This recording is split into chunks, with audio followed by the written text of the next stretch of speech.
Hello दोस्तों, स्वागत है आपका हमारे YouTube channel study with Arun में। दोस्तों, जैसे कि आप लोगों को पता है कि एसएससी जीडी का मेडिकल होने वाला है, जिसमें डॉक्यूमेंट वेरिफिकेशन होगा और उसके बाद मेडिकल होगा। देखिए क्या होता है, सबसे पहले जो होता है वो आपका डीवी होता है, यानी डॉक्यूमेंट वेरिफिकेशन होता है। डॉक्यूमेंट वेरिफिकेशन के बाद आपका मेडिकल स्टार्ट होता है।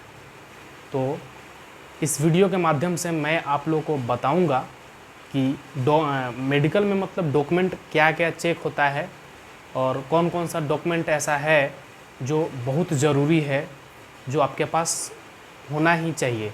अगर नहीं है तो आपको रिजेक्ट कर दिया जाएगा। तो चलिए देर ना करते हुए देखते हैं कौन कौन सा ये डॉक्यूमेंट है जो इम्पोर्टेंट है, और इसमें ओबीसी, एससी, एसटी सबके बारे में हम लोग चर्चा करने वाले हैं। तो चलिए दिखाता हूँ।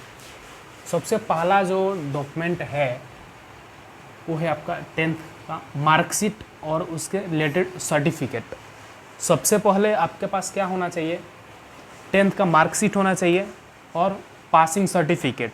पासिंग सर्टिफिकेट आपको लगभग 1 साल बाद मिलता है, जिसको शायद मूल प्रमाण पत्र बोलते हैं, वो आपके पास होना ही चाहिए। तो 10th का मार्कशीट और मूल प्रमाण पत्र यानी पासिंग सर्टिफिकेट वो आपके पास होना ही चाहिए। दूसरा नंबर पर 12th मार्कशीट और सर्टिफिकेट। अगर आप 12th का भी फॉर्म भरते टाइम अगर आपने 12th पर भी टिक किया है तो आपका 12th का भी मार्कशीट और उसका पासिंग सर्टिफिकेट होना ज़रूरी है, वो आपको वहाँ चेक होगा। तो अगर जो भाई लोग अगर 12th पे टिक नहीं किए हैं, 12th नहीं भरे हैं, तो उनके लिए केवल 10th का डॉक्यूमेंट लगेगा और पासिंग सर्टिफिकेट लगेगा, बाकी 12th का मार्कशीट वगैरह नहीं लगेगा। लेकिन जिन्होंने 12th का ऑलरेडी टिक कर दिया है कि 12th का डॉक्यूमेंट देना है, तो उनको 12th का मार्कशीट और उसका पासिंग सर्टिफिकेट लगेगा, उनको वहाँ पे देना होगा। तीसरा जो डॉक्यूमेंट है हमारा वो है डोमिसाइल सर्टिफिकेट। डोमिसाइल सर्टिफिकेट यानी निवास प्रमाण पत्र। आप जिस स्टेट से फॉर्म अप्लाई किए हैं, आप जिस स्टेट से हैं, बिलोंग करते हैं, वहाँ का आपके पास डोमिसाइल सर्टिफिकेट होना ज़रूरी है। ये जो है स्टेट का चलता है, यह सेंट्रल का नहीं चलता, क्योंकि स्टेट से ही पता चलता है कि आप किस कैटेगरी में आते हैं, आपके पास होना ज़रूरी है। और आप कहाँ का निवासी हैं, इससे पता चलता है कि आप निवासी कहाँ का है। ठीक है, तो आपके पास डोमिसाइल सर्टिफिकेट होना बहुत ज़रूरी है। और कास्ट सर्टिफिकेट, कास्ट सर्टिफिकेट आपका जो है सेंट्रल का लगता है। एसएससी जीडी में डॉक्यूमेंट वेरिफिकेशन के समय आपका जो कास्ट सर्टिफिकेट है यह सेंट्रल लेवल का लगता है। तो आपके पास कास्ट सर्टिफिकेट सेंट्रल लेवल का होना चाहिए। सेंट्रल लेवल के कास्ट सर्टिफिकेट में क्या होता है, वो जिला से बनता है। सबसे पहले आपको सीओ लेवल का बनवाना पड़ेगा या एसडीओ लेवल का, उसके बाद आप सेंट्रल लेवल के लिए यानी डीएम लेवल के लिए अप्लाई कर सकते हैं।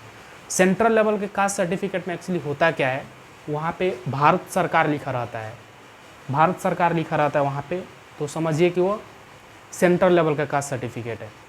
आप किसी भी स्टेट से हो, अगर अपने स्टेट से, जैसे मैं बिहार से हूँ, अगर मैं बनवाता हूँ अपना सेंट्रल लेवल का कास्ट सर्टिफिकेट, तो ऊपर बिहार सरकार मेंशन रहेगा और नीचे उसके पूरे में लगभग भारत सरकार द्वारा निर्गत ऐसे ऐसे दिया रहता है वहाँ पे। तो आपका कास्ट सर्टिफिकेट बहुत ज़रूरी है। आप एससी हो, एसटी हो या ओबीसी हो, 3 का कास्ट सर्टिफिकेट लगता है, बाकी यूआर जनरल का कास्ट सर्टिफिकेट नहीं लगता है। तो अगर आप एससी, एसटी, ओबीसी हैं तो कास्ट सर्टिफिकेट आप सेंट्रल लेवल का बनवा लीजिए, वो बहुत ज़रूरी है, नॉन क्रीमी। अगला जो है एनसीसी सर्टिफिकेट। अगर आप एनसीसी किए हैं, एनसीसी से फॉर्म अप्लाई किए हैं, तो आप एनसीसी सर्टिफिकेट बनवा लीजिए, आपके पास होगा शायद, तो एनसीसी सर्टिफिकेट आपको लेकर जाना है। अगर आप एनसीसी सर्टिफिकेट से फॉर्म अप्लाई नहीं किए हैं तो आपको कोई रिक्वायर्ड नहीं है इसका। आगे बात करते हैं डिस्चार्ज सर्टिफिकेट। डिस्चार्ज सर्टिफिकेट उनके लिए जो एक्स सर्विसमैन है, उनके लिए डिस्चार्ज सर्टिफिकेट है कि जॉब छोड़ दिए हैं और फिर दूसरे मतलब एसएससी जीडी में जॉब के लिए फॉर्म अप्लाई किए थे, उनके लिए डिस्चार्ज सर्टिफिकेट होता है। आप एक्स सर्विसमैन नहीं हैं तो ये ज़रूरी नहीं है। आगे बात करते हैं एडमिट कार्ड। 7वां जो डॉक्यूमेंट है आपको लेकर जाना है एडमिट कार्ड। एडमिट कार्ड जो डीएमई का मतलब ये मेडिकल का एडमिट कार्ड जो आपको मिला है, जो कि 12 तारीख से स्टार्ट हो रहा है, मेडिकल, मतलब उसका एडमिट कार्ड आपको लेकर जाना है। तो एडमिट कार्ड का प्रिंट आउट आप लोग लेकर ज़रूर जाइएगा। आगे बात करते हैं आईडी प्रूफ की। तो देखिए, आईडी प्रूफ में आपका हो गया आधार कार्ड हो गया, पैन कार्ड हो गया, वोटर आईडी कार्ड हो गया, ड्राइवरी लाइसेंस हो गया, पासपोर्ट हो गया। तो आपके पास आईडी प्रूफ होना चाहिए। आप आईडी प्रूफ में कोई भी लेकर जा सकते हैं, पैन कार्ड लेकर जा सकते हैं या आधार कार्ड लेकर जा सकते हैं। तो मैं बोलूँगा आप लोग आधार कार्ड जरूर लेकर जाइए आईडी प्रूफ में। आगे जो डॉक्यूमेंट वो है फ़ोटोग्राफ। एक्चुअली क्या है ना, आपको 10 फोटोग्राफ रिसेंट का लेकर जाना है, मतलब अभी नया फ़ोटो खिंचवा कर वो लेकर जाना है, वो फोटोग्राफ को लेकर जाना है। तो कम से कम आप 10 फ़ोटो लेकर जाइए। वैसे तो 4 ही फ़ोटो लगता है, तो आप कम से कम 10 फ़ोटो रिसेंट का अभी खिंचवा लीजिए, चल जाता है। कुछ लोग क्या करते हैं, पुराना जो फॉर्म पे डाले रहते हैं ना फ़ोटो, वो ढूंढने लगते हैं, तो वो ज़रूरी नहीं है। आप लोग नया फ़ोटो खिंचवा लीजिए, वो लेकर चले जाइए, कोई इश्यू नहीं होने वाला। तो ये रहा हमारा आज का मतलब डॉक्यूमेंट वेरिफिकेशन में क्या क्या डॉक्यूमेंट लगता है। इतना ही चीज़ लगता है, इससे एक्स्ट्रा कुछ ज़्यादा नहीं लगता है। लेकिन एक बात, आपने 10th पास किया है तो आप अपना पूरा डॉक्यूमेंट जो है ना वो अपने साथ लेकर जाइए। और जितना भी मैंने ये डॉक्यूमेंट बताया है इसका लगभग 5-5 कॉपी प्रिंट या जेरोक्स निकलवा लीजिए और रख लीजिए बनाकर। और 10th का भी बहुत सारे ऐसे डॉक्यूमेंट है, ले लीजिए, उसका भी जेरोक्स 2-3 कॉपी करा लीजिए, वो भी रख लीजिए। बाई चांस कोई मांग दे तो दे दीजिएगा, क्या पता अफसर का क्या गारंटी कब क्या मांग दे। तो आप लोग उसका भी जेरोक्स करा कर और ओरिजिनल साथ में रख लीजिए। जो फेविगम होता है गोंद फ़ोटो साटने वाला, वो भी अपने पास रखिएगा। छोटी छोटी पॉइंट्स को आप लोग रखिएगा। चलिए एक बार और दिखाता हूँ क्या क्या लगता है। देखिए, सबसे पहले 10th का मार्कशीट लगेगा आपका, उसका पासिंग सर्टिफिकेट जो है वो लगेगा, जो कि 1 साल बाद आता है। 12th से भरे हैं तो 12th का मार्कशीट, उसका पासिंग सर्टिफिकेट।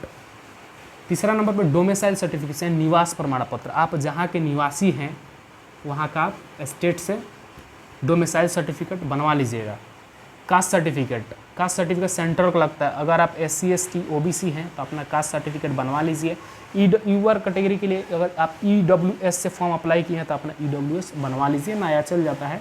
क्रूशियल डेट का कोई इशू नहीं रहता है। NCC सर्टिफिकेट, अगर आप फॉर्म NCC से अप्लाई किए हैं तो NCC सर्टिफिकेट बनवा लीजिए। डिस्चार्ज सर्टिफिकेट एक्स सर्विसमैन के लिए होता है, अगर आप NCC में नहीं है तो आपके लिए नहीं है, अगर आप एक्स सर्विसमैन है तो आपके लिए ये नहीं है। तीसरा लगता है मेडिकल का एडमिट कार्ड जो आपका आया है उसका प्रिंट आउट करा लीजिए, कलर करा लीजिए, चाहे वो ब्लैक एंड वाइट करा लीजिए, कोई चल जाता है। आईडी प्रूफ में आधार कार्ड पैन कार्ड वगैरह ले लीजिए। फ़ोटोग्राफ ले लीजिए, 10 फोटोग्राफ रिसेंटली का खिंचवा लीजिए। बस इतना ही डॉक्यूमेंट लगता है। तो चलिए, आशा करता हूँ कि आप लोग को ये वीडियो अच्छा लगा रहेगा। फिर मिलते हैं नेक्स्ट वीडियो में किसी और टॉपिक के साथ। तब तक के लिए जय हिंद, जय भारत।